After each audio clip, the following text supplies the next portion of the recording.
महाराष्ट्रातील सर्व पालकवर्ग, गुरुजन वर्ग तसेच इयत्ता 5वी मध्ये शिक्षण घेणारे जे काही विद्यार्थी आहेत या सर्वांना नमस्कार।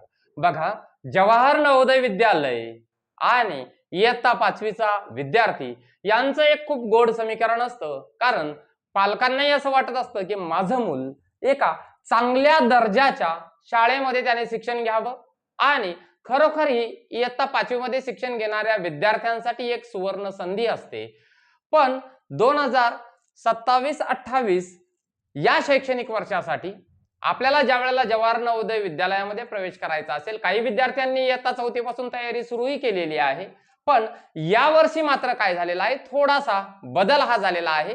कारण आपल्याला अगोदर माहिती होतं बुद्धिमत्ता होती, त्यानंतर आपल्याला अरिथमॅटिक म्हणजेच गणित होतं आणि त्यानंतर काही पॅसेजेस वरती प्रश्न विचारले जायचे।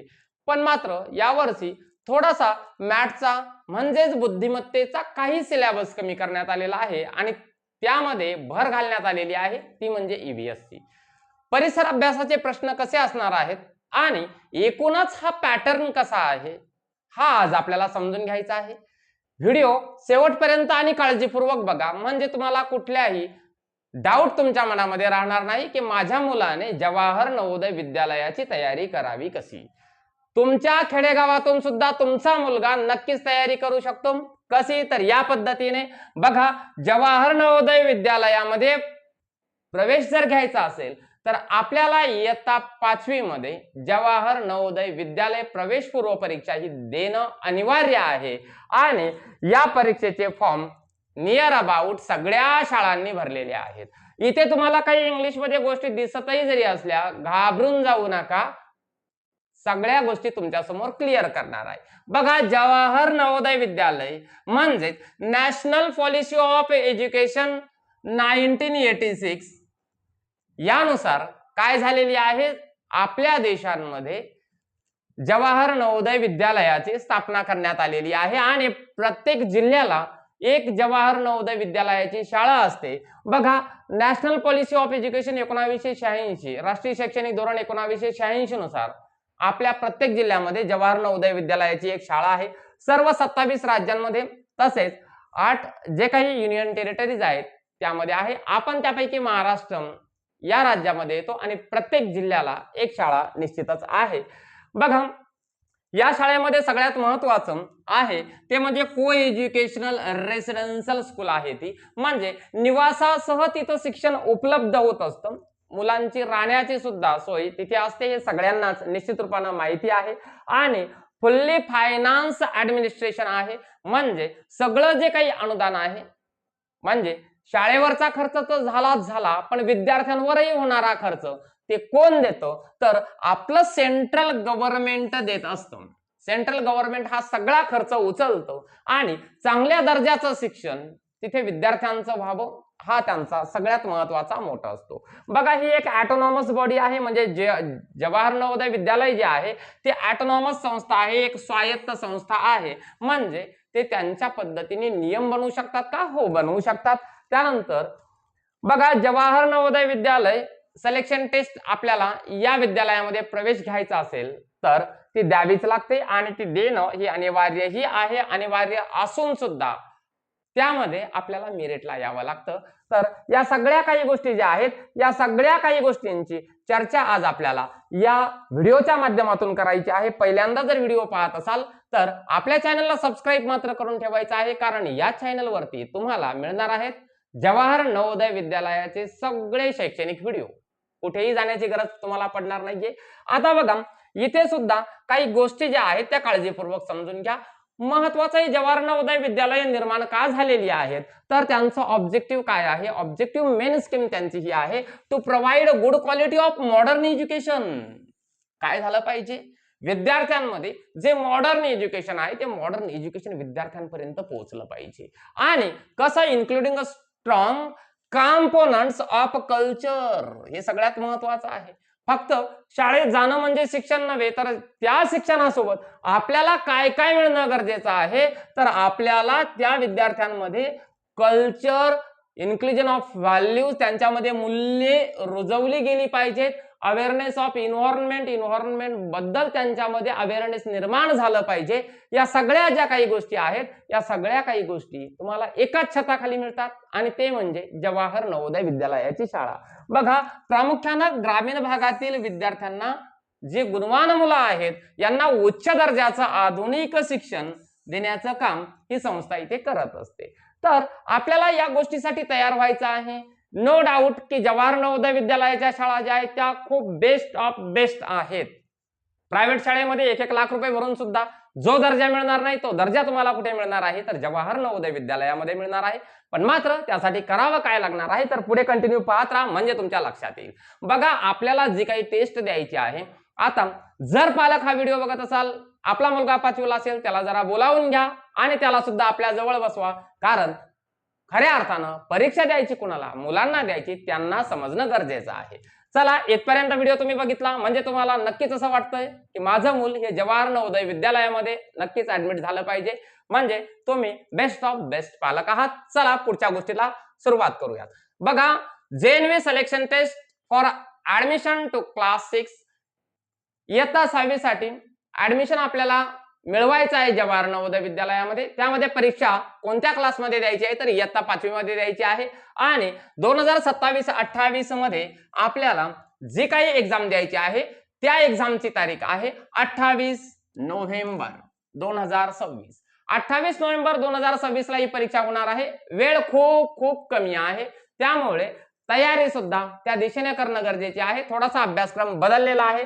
काय बदल झालेला आहे तेही आता या व्हिडिओच्या माध्यमातून लक्षात येणार आहे. बघा, मेंटल ॲबिलिटी टेस्ट सुरुवातीला सुद्धा मेंटल ॲबिलिटी टेस्ट होती का? होती, पण त्यावर 40 प्रश्न विचारले जायचे. पण आता मात्र फक्त 20 प्रश्न मेंटल ॲबिलिटी टेस्ट वरती विचारले जातात. 20 प्रश्नांना गुण असतात 25. त्यानंतर यामध्ये एन्व्हायरमेंटल स्टडीज हा नवीन विषय आता अंतर्भूत करण्यात आलेला आहे, म्हणजे समाविष्ट करण्यात आलेला आहे. जेवढे मेंटल ॲबिलिटीला प्रश्न आहेत, तेवढेच प्रश्न एन्व्हायरमेंटल स्टडीजला सुद्धा विचारले जाणार आहेत. 20 प्रश्न म्हणजे 25 गुणांसाठी काय असणार आहे, एन्व्हायरमेंटल स्टडीज आहे. म्हणजे यासाठी एकूण वेळ आहे 60 मिनिटांचा. आता तुम्ही असं म्हणाल की मग सर, एवढेच प्रश्न हे 60 मिनिटात सोडवायचे का? अपेक्षित आहे सोडवणं, पण मात्र या सगळ्या 80 प्रश्नांचा तुमचा एकच पेपर असणार आहे. त्यानंतर अरिथमेटिक टेस्ट, म्हणजेच याला आपण गणित असं सुद्धा म्हणू शकतो. आणि गणिताचे जे प्रश्न आहेत ते 20 प्रश्न विचारले जाणार आहेत, त्याला सुद्धा 25 गुण असणार आहेत. 30 मिनिटांमध्ये ते सोडवणं अपेक्षित आहे. त्यानंतर लँग्वेज टेस्ट, यामध्ये काही विद्यार्थी हे भाषा निवडताना मराठी मीडियमचे विद्यार्थी असेल, ते मराठी भाषा निवडलेली असेल त्यांनी, आणि जे इंग्लिश मीडियम मधून परीक्षा देणार आहेत त्यांनी इंग्लिश ही भाषा निवडलेली असेल. म्हणजे त्या इंग्लिश लँग्वेजला किंवा मराठी लँग्वेजला पैकी एक बनवून 20 प्रश्न विचारले जाणार आहेत 25 गुणांसाठी. म्हणजे यावर्षी अंतर्भूत झालेला जो काही पर्यावरण आहे, या पर्यावरणावर 20 प्रश्न विचारले जाणार आहेत, 25 गुणांसाठी विचारले जाणार आहेत. म्हणजे 25% सिलेबस कोणाचा आहे, तर डायरेक्ट तुमचा एन्व्हायरमेंटल स्टडीजचा आहे. या सगळ्या गोष्टींचं आपल्याला डिटेल अनालिसिस पाहायचं आहे. तर चला पुढे जाऊयात. प्रत्येक विषयाची आणि विषयाची प्रश्नानुरूप आपण चर्चा करणार आहोत. कारण आपण हा जो काही कंटेंट घेतलेला आहे तो डायरेक्ट असा तसा कुठूनही नाही घेतलेला, तर जवाहर नवोदय विद्यालय यांचं जे काही प्रॉस्पेक्ट आहे त्यातले शब्द न शब्द हे आहेत. त्यामुळे यामध्ये कुठलाही शब्द तुम्हाला चुकीचा आढळणार निश्चितच नाही. बघा, पॅटर्न काय असणार आहे, तर पॅटर्न समजून घ्या. कशासाठी, तर पहिला आपण सब्जेक्ट पाहिला होता तो म्हणजे मेंटल ॲबिलिटी टेस्ट, म्हणजे मानसिक क्षमता चाचणी. त्यावर किती प्रश्न विचारले जाणार, तर 20 प्रश्न विचारले जाणार आहेत. मग या पद्धतीच्या सूचना तुम्हाला डायरेक्ट पेपरमध्ये आलेल्या असतात. प्रश्न क्रमांक 1 ते 4 मध्ये डाव्या बाजूला एक प्रश्न आकृती दिलेली आहे, जिचा एक भाग गहाळ म्हणजेच अपूर्ण आहे. उजव्या बाजूला दिलेल्या या ABCD या असणार आहेत उत्तर आकृत्या. या उत्तर आकृत्यांचं निरीक्षण करायचं आहे आणि उत्तर आकृत्यांपैकी एक अशी आकृती आपल्याला शोधून काढायची आहे जी तिची दिशा न बदलता प्रश्न आकृतीचा आकृतीबंध पूर्ण करण्यासाठी गहाळ केलेला जो काही भाग आहे, म्हणजे जो रिकामा भाग दिलेला आहे त्यामध्ये उत्तर आकृती ही पूर्णपणाने बसेल। यावर आधारित 4 प्रश्न विचारले जातात। यासाठी विद्यार्थ्यांचा सराव होणं गरजेचं आहे। स्वरूपासाठी आपण इथे एक प्रश्न घेतलेला आहे, पण इतर व्हिडिओमध्ये आपण काय करणार आहोत, विद्यार्थ्यांच्या सरावासाठी खूप साऱ्या आकृत्या घेणार आहोत। म्हणून चॅनलला सबस्क्राईब करायचं आहे, व्हिडिओला या लाईक करून निश्चितच ठेवा। बघा, या पद्धतीने याला म्हणतात प्रश्न आकृती। ही आहे प्रश्न आकृती आणि या दिलेल्या असतात पुढे उत्तर आकृत्या। या स्वरूपाचा प्रश्न विचारला जातो। आता तुम्हालाही असं वाटेल की प्रश्न एवढा मोठा असतो का सर पेपरमध्ये? तर एकच सूचना दिलेली असते आणि या सूचनेच्या खाली असे तुम्हाला 4 प्रश्न विचारलेले असतात। त्यानंतर आता आपण मुद्दामून काय केलेलं आहे, सूचना ही मराठीतही घेतलेली आहे आणि इंग्लिशमध्येही घेतलेली आहे। एखादा विद्यार्थी मराठी मीडियम मधून तयारी करत असेल, एखादा विद्यार्थी हा इंग्लिश मीडियम मधून तयारी करत असेल, दोन्ही विद्यार्थ्यांना कम्फर्टेबल व्हावं यासाठी सूचना आपण दोन्ही लँग्वेज मध्ये घेतलेल्या आहेत। तर या प्रश्न आकृतीमध्ये जर ही आकृती पूर्ण करायची असेल तर यापैकी कोणता भाग निश्चित रूपाने आपल्याला इथे बसवता येईल? तर बघा, एक लादीसारखा हा आकार आपल्याला दिसतो, म्हणजे हे गोल जे आहे ते काय झालं पाहिजे, कंप्लीट झालं पाहिजे। गोल या पद्धतीने कंप्लीट होणार आहे, कोपऱ्यामध्ये तर सगळीकडेच आहे।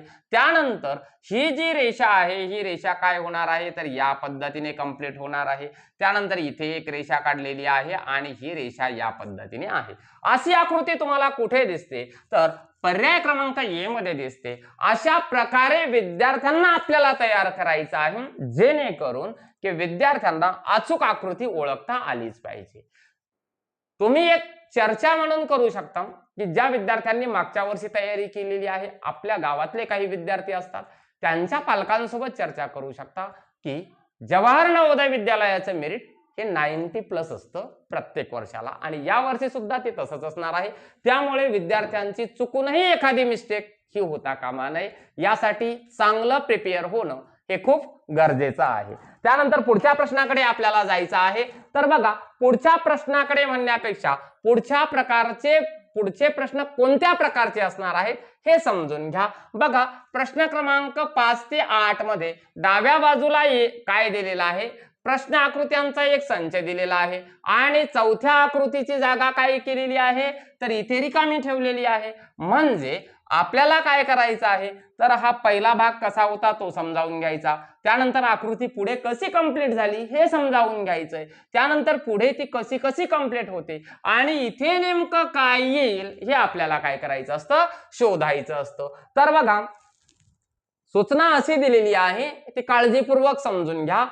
प्रश्न क्रमांक 5 ते 8 मध्ये डाव्या बाजूला 3 प्रश्न आकृत्या दिलेल्या आहेत। 1, 2 आणि 3 अशा 3 प्रश्न आकृत्या आहेत आणि चौथ्या आकृतीची जागा ही रिकामी ठेवलेली आहे। या प्रश्न आकृत्या एका विशिष्ट मालिकेत आहेत, म्हणजे विशिष्ट क्रमाने त्या आहेत। उजव्या बाजूला दिलेल्या उत्तर आकृत्यांमधून अशी एक आकृती शोधायची आहे जी डाव्या बाजूच्या चौथ्या आकृतीच्या रिकाम्या जागेमध्ये अचूकपणाने बसेल। तेच आपण जर इंग्लिश मध्ये जर बघितलं, in question 5 to 8 there are 3 problems figure, इथे 3 problems figures आहेत on the left hand side and the space for the 4th figure, आणि 4th फिगरचा जो काही स्पेस आहे तो लेफ्ट ब्लँक आहे। The problem figure are in a series, find out one figure among the answer figure given on the right hand side which occupies the blank space for the 4th figure on the left hand side and complete the series। म्हणजे या प्रकारची सूचना English medium वाल्यांना असणार आहे, या प्रकारची सूचना ही मराठी मीडियम वाल्या विद्यार्थ्यांसाठी असणार आहे।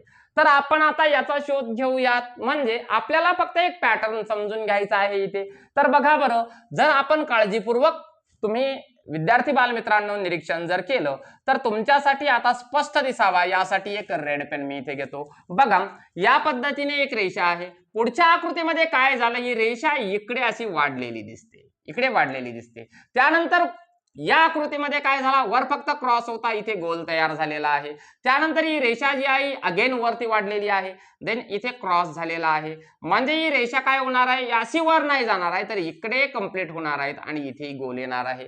याचा अर्थ काय आहे, 4th नंबरला म्हणजे या नंबरला आकृती तयार होत असताना कशी होणार आहे, तर या पद्धतीची आकृती इथे तुम्हाला तयार होताना दिसून येणार आहे। अशी आकृती ए मध्ये आहे, बी मध्ये आहे, सी मध्ये आहे की डी मध्ये आहे हे तुम्हाला शोधायचं आहे. तर ती आकृती तुम्हाला पर्याय क्रमांक सी इथे आहे असं दिसून येतं. हा सगळा पेपर मल्टिपल चॉईस क्वेश्चनचा असतो. उत्तर पत्रिकेत उत्तरं कशी नोंदवायची हे सुद्धा स्वतंत्रपणाने मी तुम्हाला निश्चितच सांगणार आहे. फक्त एक परीक्षेचं स्वरूप या माध्यमातून तुम्ही समजून घ्या. त्यानंतर प्रश्न क्रमांक 9 ते 11 मध्ये डाव्या बाजूला एक भूमितीय आकृतींचा एक भाग म्हणजे प्रश्न आकृती ही दिलेली आहे आणि दुसरा भाग जो आहे या दुसऱ्या भागामध्ये उजव्या बाजूला ए बी सी डी या 4 उत्तर आकृत्यांमध्ये समाविष्ट आहेत. ती भूमितीय आकृती काय करायची आहे? पूर्ण करायची आहे. भौमितिक आकृत्यांची नावं तुम्ही इयत्ता 3री 4थी मध्ये शिकलेले असाल. भौमितिक आकृत्यांची नावं तुम्हालाही माहिती आहेत की त्रिकोण, चौकोन, वर्तुळ, आयत या काय आहेत? भौमितिक आकृत्या आहेत. म्हणजे आपल्याला एक वर्तुळ गोल टाईप भाग काय करायचा आहे? पूर्ण करायचा आहे. म्हणजे गोल भाग याचा अर्थ या पद्धतीने पण असाही तो गेला पाहिजे. असा भाग नेमका आहे कुठे? तर तुम्हाला दिसून येईल पर्याय क्रमांक बी मध्ये. या प्रकारचे क्वेश्चन सुद्धा आकृती पूर्ण करण्याचे प्रश्न तुम्हाला 4 प्रश्न विचारले जातात आणि 4 प्रश्न म्हणजेच काय तर तुमच्याही लक्षात येईल की मेरिट डिसाइड करणारे असतात ते. येतही लक्षात. आपल्याला एकूण 80 प्रश्न सोडवायचे आहेत आणि एका प्रकारावर तुम्हाला 4 प्रश्न असतात. जर एक प्रकार कळाला ना तर 4ही प्रश्न बरोबर येऊ शकतात. त्यानंतर पुढच्या प्रश्नाकडे जायचं आहे. 12 ते 16 नंबर मध्ये डाव्या बाजूला एक समस्या आकृती म्हणजे प्रश्न आकृती दिलेली आहे आणि उजव्या बाजूला एबीसीडी मध्ये आपल्याला 4 उत्तर आकृत्या दिलेल्या आहेत. जेव्हा आरसा, हे बघा हा आहे आरसा, तुम्ही आरसा बघितलेला असेल. आपण नेहमी तयार होत असताना आरशाच्या समोर उभे राहतो. केस विंचरताना आपण आरशाच्या समोर उभे राहतो. म्हणजे आरशात काय दिसते तर आपली प्रतिमा दिसते आणि ही प्रतिमा म्हणजे FAN हे शब्द जर तुम्ही आरशामध्ये दाखवले तर ते कसे दिसतील हे तुम्हाला काय करावा लागतो? त्याचा तर्क करावा लागतो आणि योग्य उत्तर शोधावं लागतं. यालाच काय म्हटलं जातं? मिरर इमेज असं म्हटलं जातं. इंग्लिश वाल्या विद्यार्थ्यांसाठी in question 12 to 16 there is a problem figures on the left hand side. तुम्हाला लेफ्ट हँड साइडला एक प्रॉब्लेम फिगर दिलेली असणार आहे. Then 4 answer figures marked ABCD are given on the right hand side. Select the answer figure which is exactly the mirror image. म्हणजे काय आहे? कोणती एक्झॅक्टली मिरर इमेज आहे त्यालाच आपण आरशातील प्रतिमा असं मराठीमध्ये म्हणत असतो. हे आपल्याला शोधायचं आहे. सूचना काळजीपूर्वक कळाली की नंतर आपल्याला जायचं आहे प्रश्नांकडे आणि या मिरर इमेजचा असेल, वॉटर इमेजचा असेल, तोही सराव आपण आपल्या याच युट्यूब चॅनलला घेणार आहोत. तर बघा, एक गोष्ट मला सांगा, FAN हा शब्द लिहिलेला आहे आणि बेटा हा असतो आरसा. जर समजा हा N हा शब्द आरशाच्या जवळ आहे तर इथेही दिसताना तो काय होणार आहे? आरशाच्या जवळच दिसणार आहे. इथे आरशाच्या जवळ N आहे का? नाही. इथे आरशाच्या जवळ N आहे, इथे आरशाच्या जवळ N आहे, इथे आरशाच्या जवळ N आहे. म्हणजे ए ही आकृती पर्याय तर होणार नाही, हाही पर्याय होणार नाही. या दोघांपैकी एक पर्याय होईल, पण कोणता होईल त्यासाठी आपल्याला आता शोध घ्यावा लागेल. N आरशामध्ये कसा दिसेल? असा दिसेल का? हो, कारण ही यांची जी काही पहिली ही रेषा आहे ना, ही रेषा यांची अगोदर इथेच दिसणार, त्यानंतर ही रेषा या पद्धतीने दिसणार आणि N हा उलटा N दिसत असतो आरशामध्ये. म्हणजे हा N अगदी बरोबर आहे. त्यानंतर ए कसा दिसेल तर आरशामध्ये ए ची ही रेषा पहिली, ही रेषा नंतर ही रेषा दिसणार आहे. पण मात्र ए जो आहे आरशामध्ये ए सारखाच दिसतो, असा उलटा वगैरे होणार नाही. म्हणून पर्याय क्रमांक बी हे काय होणार आहे? अचूक उत्तर होणार आहे. या पद्धतीने तुम्हाला क्लुप्त्या सुद्धा प्रत्येक प्रश्नाच्या सांगून ठेवणार आहे. म्हणजे काय लॉजिक लावलं पाहिजे, काय आयडियाज लावल्या पाहिजेत आपल्या प्रश्न सोडवत असताना आणि अचूक उत्तरापर्यंत कसं पोहोचायचं हे सुद्धा आपण सरावांच्या व्हिडिओमध्ये निश्चितच घेणार आहोत. सुरुवातीला आपल्याला काय करायचं की मला जी परीक्षा द्यायची ती परीक्षा कशी आहे हे समजून घेणं गरजेचं आहे. पुढचे 17 ते 20 म्हणजे आता 20 झाले म्हणजे काय समजायचं तर आपले मेंटल ॲबिलिटीचे क्वेश्चन्स संपणार आहेत. तर बघा शेवटचा प्रकार काय सांगितलेला आहे, डाव्या बाजूला एक प्रश्न आकृती दिलेली आहे आणि उजव्या बाजूला ABCD अशा 4 अक्षरांच्या 4 उत्तराकृत्या दिलेल्या आहेत.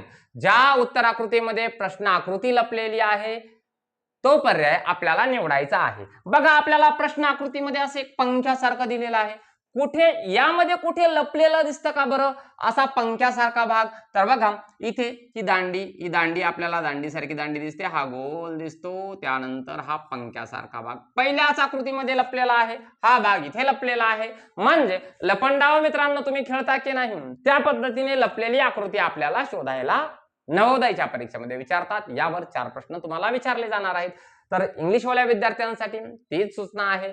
काय करायचं आहे आपल्याला यामध्ये, तर आपल्याला हिडन किंवा एम्बेडेड इमेज जी आहे ती फक्त शोधायची आहे, बाकी सगळं सेम टू सेम.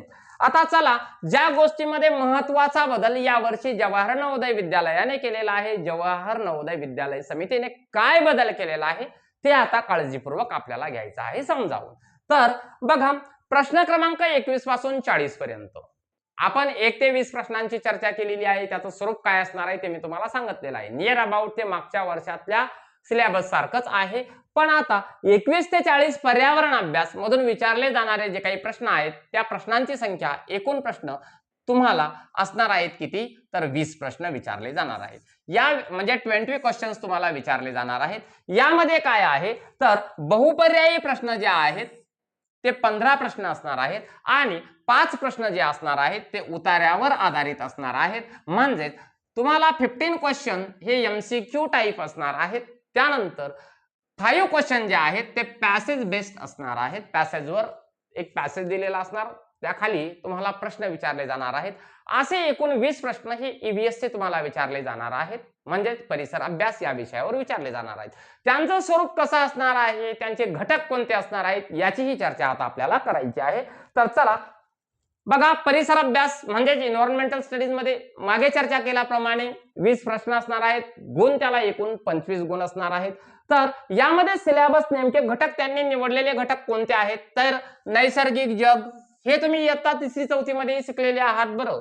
यामध्ये वाहतूक यावर प्रश्न विचारले जातील, नद्या, पर्वत, जमीन, पाण्यावरील वनस्पती व प्राणी, नैसर्गिक आपत्ती, घरांचे प्रकार, जलचक्र यावर आधारित प्रश्न विचारले जाणार आहेत.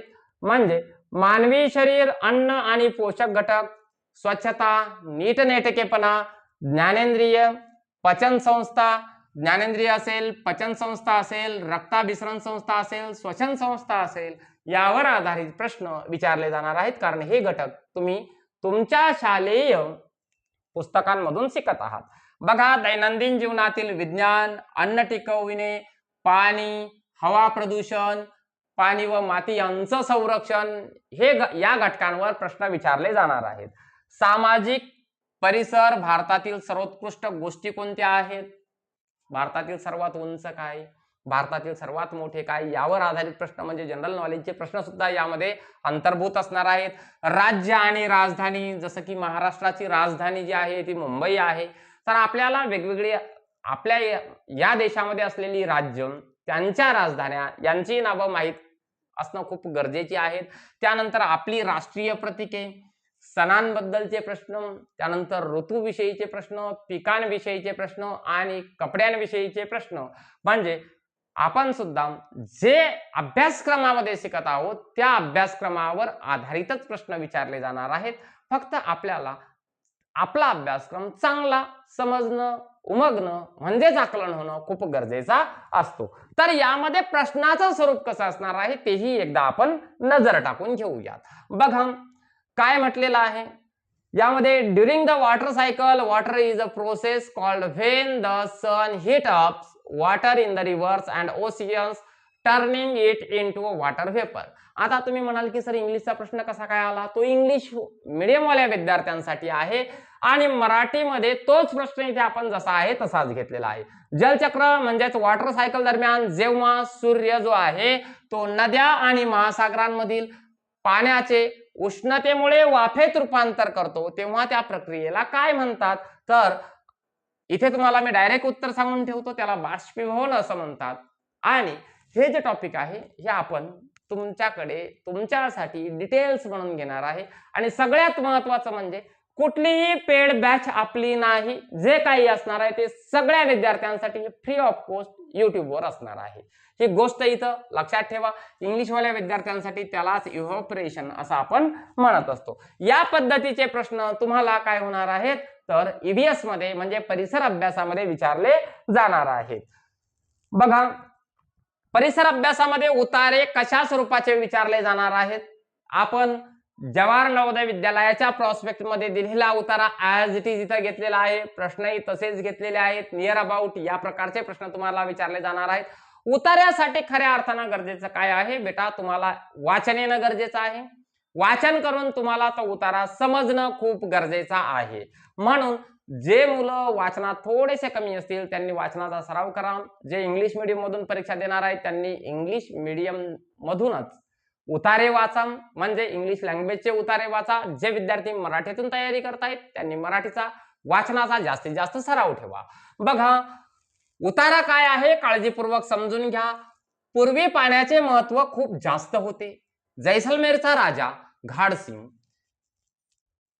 यांनी घाडसर नावाचे एक मोठे तलाव बांधले.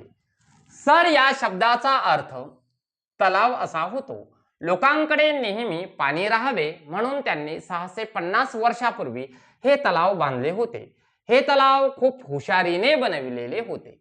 हे तलाव त्या राजाने खूप हुशारीने बनवले होते. बरं, ते इतर 8 तलावांशी जोडलेले होते आणि जो काही तलाव बनवला तो 8 तलावांशी जोडलेला होता. पाऊस पडल्यावर पहिले तलाव भरत असे, त्यानंतर अतिरिक्त पाणी दुसऱ्या तलावात वाहत असे, अतिरिक्त पाणी दुसऱ्या तलावात वाहत असे, त्यानंतर ते तिसऱ्या तलावात आणि अशा प्रकारे पुढे वाहत असे. एकूण 9 तलाव पावसाच्या पाण्याने भरत असत. यामुळे लोकांना वर्षभर पाणी मिळत असे. थकलेल्या प्रवाशांना मोफत पाणी मिळावे म्हणून त्यांनी पायऱ्या असलेल्या बावल्या नावाच्या विशेष विहिरी बांधल्या होत्या. तर या पद्धतीचा एक उतारा दिलेला आहे आणि या उतार्यावर तुम्हाला विचारले जाणार 5 प्रश्न. पहिला प्रश्न बघूयात आपण काय विचारलेला आहे. सर या शब्दाचा अर्थ काय आहे. तर या उतार्यात दिलेला असेल सर या शब्दाचा अर्थ काय आहे, तर सर म्हणजे आपल्या शाळेतले सर नव्हे बेटा. तर उतार्यात सर या शब्दासाठी काय शब्द वापरलेला आहे, या शब्दाचा अर्थ तलाव असा आहे. सर म्हणजे काय तर तलाव, पर्याय क्रमांक सी हे याचं अचूक उत्तर होतं. त्यानंतर घाडसर तलाव कोणत्या राजाने बांधला होता, तर घाडसर तलाव राजा अकबराने, राजा घाडसी या राजाने बांधला होता. बघा, घाडसी यांनी घाडसर नावाचे एक मोठे तलाव बांधले, हो की नाही, म्हणजे राजा घाडसी यांनी. हे याचं अचूक उत्तर झालेलं आहे. पुढचे काही प्रश्न आहेत ते पुढच्या स्लाइडला पाहूयात. एकूण किती तलाव एकमेकांना जोडलेले होते, तर तेही आपण म्हणजे उतारा तोच आहे बरोबर. तर एकूण किती तलाव एकमेकांना जोडलेले होते, तर एकूण 9 तलाव काय व्हायचे पावसाने भरायचे, म्हणजे एकूण 9 तलाव काय आहेत एकमेकांना जोडलेले होते. जेव्हा पहिला तलाव पावसाच्या पाण्याने पूर्ण भरायचा त्यानंतर पुढे काय व्हायचं, त्या पाण्याचं पाणी नदीत वाहून जायचे का, पाणी दुसऱ्या तलावात वाहून जायचे का, हो आपण तेच तर पाहिलेलं आहे. पाऊस पडल्यावर पहिला तलाव भरत असे, त्यानंतर अतिरिक्त पाणी दुसऱ्या तलावात वाहत असे, म्हणजे पाणी जे आहे ते दुसऱ्या तलावात वाहत जायचे. त्यानंतर 5वा प्रश्न काय आहे समजून घ्या. पायऱ्या असलेल्या विशिष्ट विहिरींना काय म्हटले जात असे हे आपण पाहिलं. त्यांना काय म्हटलं जायचं, उतार्यामध्ये सांगितलेलं आहे बावल्या असं म्हटलं जायचं, म्हणजे पर्याय क्रमांक 4 हे त्याचं काय आहे अचूक उत्तर आहे. म्हणजेच तुम्हाला परिसर अभ्यासामध्ये काय होणार आहे, तर 15 प्रश्न हे MCQ टाईप विचारले जाणार आहेत आणि 5 प्रश्न हे जे आहेत उतार्यावर आधारित विचारले जाणार आहेत. त्यांचं स्वरूप आपल्याला जवाहर नवोदय विद्यालयाच्या प्रॉस्पेक्ट मध्ये दिल्याप्रमाणे असं आहे. यामध्ये आपल्याकडे शब्दसंपत्ती ही असणं खूप गरजेचे असते. वाचन चांगलं असणं हेही खूप गरजेचं असतं. पालकांनी आपल्या पाल्यांना मदत करा, कारण 28 तारखेला तुमच्या मुलांची परीक्षा आहे, म्हणजे आपणही मुलांना मदत ही केलीच पाहिजे. त्यानंतर आतापर्यंत आपण कुठपर्यंत आलो, तर 60 प्रश्नांपर्यंत आलेलो आहोत. शेवटचे जे काही 20 प्रश्न आहेत हे कशा अरिथमेटिक 40 प्रश्नांपर्यंत आलेलो आहोत. अरिथमेटिकचे 20 प्रश्न असतात. तर यामध्ये संख्या आणि संख्या पद्धती म्हणजे तुम्ही जे काही गणिताचे आहेत तुम्हाला संख्या माहीत असणं गरजेचे आहेत. संख्या वाचन तुम्हाला करता येणं गरजेचं आहे. त्यानंतर संख्यांचा तुम्हाला चढता उतरता क्रम लावता आला पाहिजे. जवळची संख्या तुम्हाला ओळखता आली पाहिजे. संख्यांमधील अंकांची दर्शनी किंमत असेल, स्थानिक किंमत असेल, ती तुम्हाला ओळखता आली पाहिजे.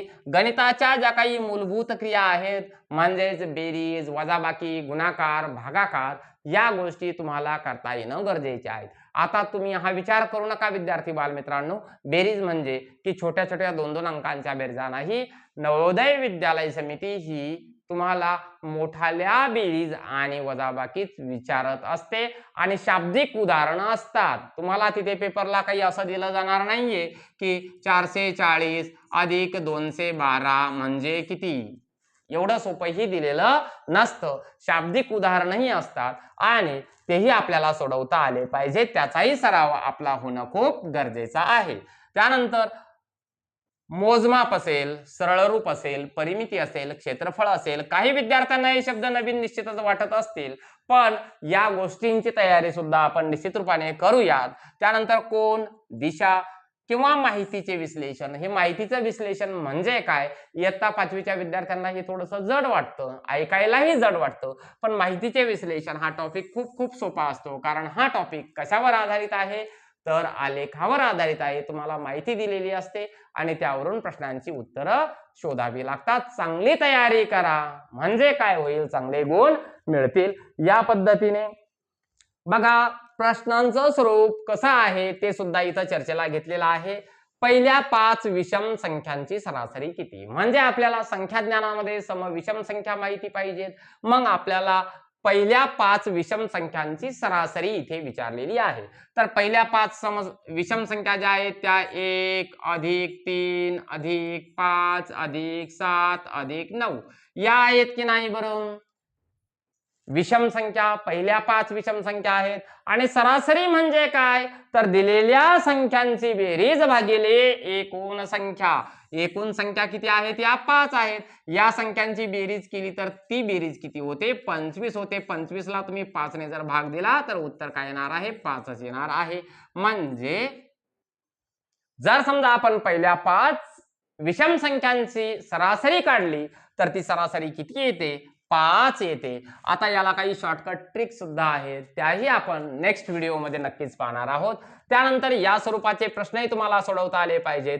5 0 3 2 4 हे अंक प्रत्येकी एकदाच वापरायचे आहेत आणि आपल्याला लहानात लहान काय करायचे आहे 5 अंकी संख्या जी कोणती आहे तयार होईल ते शोधायचं आहे. आपल्याला अंक काय दिलेले आहेत तर 5 दिलेला आहे, 0 दिलेला आहे, 3 दिलेला आहे, 2 दिलेला आहे आणि 4 दिलेला आहे. तर लहानात लहान संख्या तयार करत असताना सगळ्यात लहान अंक अगोदर वापरायचा, पण त्यासाठी 0 हा अपवाद ठेवायचा. म्हणजेच पहिल्यांदा 2 वापरणार, त्यानंतर तुम्ही 0 वापरा, त्यानंतर 3 4 आणि 5. म्हणजे संख्या वाचन पटकन आलं पाहिजे. 3 अंक सोडा, कॉमा द्या, हा हजाराचा गट आहे 20,345. आणि इयत्ता 5वीच्या विद्यार्थ्यांना 5 अंकी 6 अंकी 7 अंकी संख्या या बघता क्षणी ओळखता आल्याच पाहिजेत. 20,345 पर्याय क्रमांक 3 हे याचं अचूक उत्तर आहे. आणि बघा आपल्याला दिलेल्या वेळेमध्ये पेपर सोडवायचा असतो, त्यामुळे आपल्याकडे ॲक्युरेसी असणं गरजेचं आहे, स्पीड असणं गरजेचं आहे. वेगवेगळे विषय आपल्याला दिलेल्या वेळेमध्ये पूर्ण करायचे असतात, तेव्हाच आपण काय होणार आहोत तर मेरिटमध्ये बसणार आहोत. बघा पुढचा जो काही भाग आहे तो असणार आहे लँग्वेज टेस्ट. म्हणजे तुम्हाला भाषेवर आधारित 20 प्रश्न विचारले जाणार आहेत आणि त्यालाही गुण किती असणार आहेत तर 25 गुण असणार आहेत. यामध्ये तुम्हाला 4च्या 4 उतारे विचारले जाणार आहेत. 4 उतार्यांवर 20 प्रश्न म्हणजे एका उतार्यावर किती तर 5 प्रश्न तुम्हाला विचारले जाणार आहेत आणि त्याला गुण असणार आहेत 25. म्हणजे 4 पॅसेजेस आपल्याला सोडवायचे आहेत, त्याचे 20 क्वेश्चन्स अटेम्प्ट करायचे आहेत. तेव्हा तुम्हाला काय मिळणार आहेत 25 गुण मिळणार आहेत. आणि यासाठी गरजेचं काय आहे तर आपल्याला वाचन, करता येणं गरजेचं आहे, वाचन कसं करता येणं गरजेचं आहे, वाचल्याच्या नंतर तुम्हाला अंडरस्टँडिंग झालं पाहिजे, तुम्हाला तो उतारा आकलन झाला पाहिजे, तेव्हाच तुम्ही अचूक प्रश्नाचं उत्तर देऊ शकाल. म्हणजे तुमचं रीडिंग स्किल हे चांगलं असलं पाहिजे, तुमचं अंडरस्टँडिंग झालं पाहिजे. त्यासाठी वाचनाचा सराव ठेवणं हे खरंच पालकांनी काय करा की आपल्या मुलांना वाचनाची सवय लावा. आणि तुम्हाला जर काही वाटत असेल तर या स्लाइडचा स्क्रीनशॉट काढून ठेवा. हा आपला आहे मोबाईल नंबर. काही अडचण जर वाटली यावरती फोन निश्चित रूपाने करू शकता. मी मगाशी सांगितलेलं आहे आपली कुठलीही पेड बॅच नाहीये.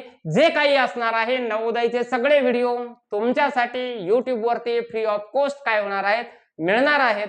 आतापर्यंत ज्या विद्यार्थ्यांनी ज्या पालकांनी व्हिडिओ पाहिलेला आहे, खरंच तुम्हाला तुमच्या मुलांसाठी कुठेतरी माझं मुली चांगल्या दर्जाचं शिक्षण घेतलं पाहिजे ही भावना तुमची आहे.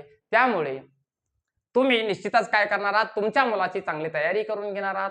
हा व्हिडिओ तुमच्या नातेवाईकांपर्यंत शेअर मात्र करायला विसरू नका. कारण आपल्याला जसं फायदेशीर आहे, आपल्या नातेवाईक जर दुसऱ्या जिल्ह्यामध्ये असेल तर आपल्या नातेवाईकांना सुद्धा चांगल्या गोष्टी आपण शेअर काय केल्या पाहिजेत, केल्याच पाहिजेत. कारण इतर रील्स वगैरे शेअर करण्यापेक्षा शैक्षणिक व्हिडिओ शेअर केल्याने आपण समृद्ध होऊ, आपलं राज्य समृद्ध होऊ आणि आपली पुढची पिढी समृद्ध करण्याची जबाबदारी ही तुमची आमची आहे. तर कसा वाटला व्हिडिओ कमेंट करून निश्चित सांगायचं आहे. भेटूयात पुढच्या व्हिडिओमध्ये. तोपर्यंत जय हिंद, जय महाराष्ट्र.